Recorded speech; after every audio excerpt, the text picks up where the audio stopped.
দুর্গাপুর মহকুমা হাসপাতালে সাফল্যের সংযোজিত হলো একটি নতুন পালক। রোগীদের উন্নত চিকিৎসা পরিষেবার স্বার্থে সিটি স্ক্যান পরিষেবা শুরু হলো হাসপাতালের মধ্যে।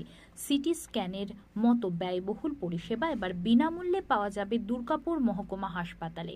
এই উপলক্ষে মহকুমা হাসপাতালে উপস্থিত ছিলেন রাজ্যের গ্রামোন্নয়ন ও পঞ্চায়েত মন্ত্রী প্রদীপ মজুমদার। এছাড়া উপস্থিত ছিলেন আসানসোল দুর্গাপুর ডেভেলপমেন্ট চেয়ারম্যান কবি দত্ত।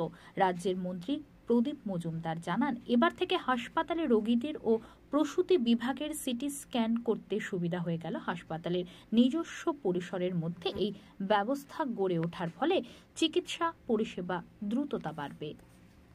আজ থেকে এখানে সংযোজিত হলো সারা রাজ্যে যেভাবে আমাদের সরকারি হাসপাতাল এবং সরকারি উদ্যোগে ব্যবস্থাপনায় যেভাবে স্বাস্থ্য পরিষেবার ব্যাপ্তি এবং গুণগত মান বৃদ্ধি পাচ্ছে তা সকলেই সংবাদ মাধ্যমের মাধ্যমে আপনারা জানতে পারেন। আপনাদের সহকর্মীরা সেখানে বিভিন্ন কর্মকাণ্ড আমাদের সাধারণ মানুষের কাছে পরিবেশন করেন। আমরা বরাবরই মাননীয় মুখ্যমন্ত্রীর দৃষ্টি আকর্ষণ করি এবং উনি সঙ্গে সঙ্গে সহায়তার হাত বাড়িয়ে দেন।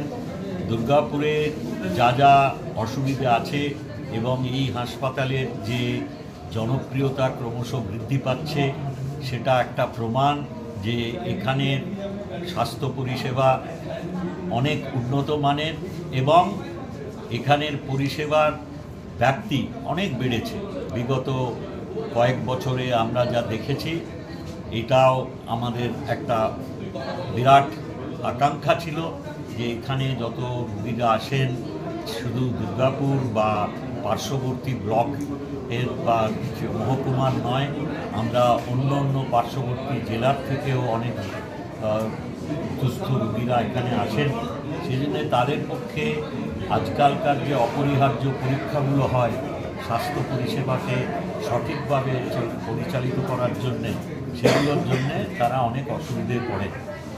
আমরা ইলেকট্রনিক এক্সরের ব্যবস্থা করেছিলাম, আমরা এখানে স্ক্যানের জন্য অনুরোধ করেছিলাম, কিন্তু যে সময় আমরা অনুরোধ করি তখন পশ্চিমবঙ্গে সুপার স্পেশালিটি হাসপাতাল ছাড়া এই পরিষেবা দেওয়ার ব্যবস্থা ছিল না।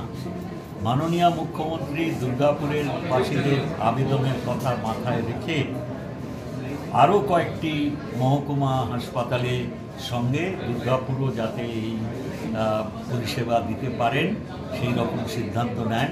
আমি খুব আনন্দিত যে আজকে সেই প্রতিশ্রুতি আমাদের আকাঙ্ক্ষার উপর নির্ভর করে তার রূপায়িত হতে চলেছে। এখানে আপনারা জানেন রোগী কল্যাণ সমিতির চেয়ারম্যান আমাদের এডিটিএর বর্তমান যিনি কর্ণধার, তিনি দায়িত্ব নেওয়ার পর থেকে বিভিন্নভাবে বিভিন্ন সংগঠনের মাধ্যমে সরকারি প্রচেষ্টার সঙ্গে সঙ্গে উনি অনেক উন্নয়ন করেছেন এবং পরিকাঠামোগত উন্নয়ন হয়েছে। আমরা 100 বেডের নতুন সংযোজন করার মতন ব্যবস্থা করতে পেরেছি। সম্পূর্ণ হয়তো পরিষেবা সেখানেও দেওয়া হচ্ছে না, কিন্তু আস্তে আস্তে সেগুলোরও ব্যবস্থা হচ্ছে। তার সঙ্গে সঙ্গে অনেক রকমের এখানকার পরিষেবার গুণগত মান বেড়েছে। আমরা আজকে যেটা এখানে সংযোজন